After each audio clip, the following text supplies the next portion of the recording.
mapinda ungo mamwe vanoenda Joni, mapinda ungo mamwe vachitengesa chipake, mapinda ungo voita vanotengesa bhizi, mapinda ungo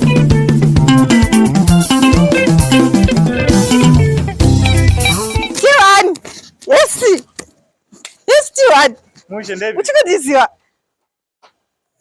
ndiwani kwe ndakazofunga ndobva ndatanga kutsvaga vana kushaiwa. Papi pacho yo uruti kwe chinonya ukundinyara ukundinyara handisi kunyara ukundinyara andi wakati zvoni unondida ndibva ndati ndichambondofunga ndozokudza ndakazofunga.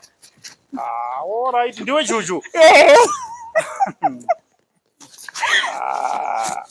saka zvinenge ndiri kutoita apa ngandinge nditori murodhi kuzouya tatobva taonana. Aiwa saka ndichauya zvakangofanana zvandazofunga here. Aiwa ndo zvazvinoitwa here naichi ini ndakazofunga ndokuda totoroorana ini ndauda zvokurorwa ndo zvazvinoitwa here. Zvinoitwa sei?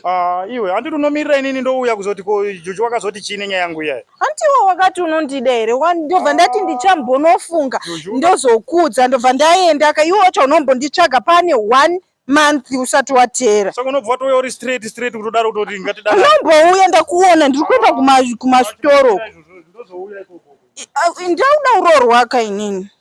Pane munhu andiri kufonera apa Juju chimbomira ndonyanya kudiko. Tiwani ini ndotokuda inini ndauda urorwa. Kumusha kwenyu ndekupi? Kumusha kwenyu. Chimbomira izvozvo jamani. Anti ukati unoda kugara neni here. Pane munhu andiri kufonera chidzokera. Asi zvambonyanya kuti ndo zvamakuita here Vasikana kuti mazuva ano. Inini ndourorwa imi.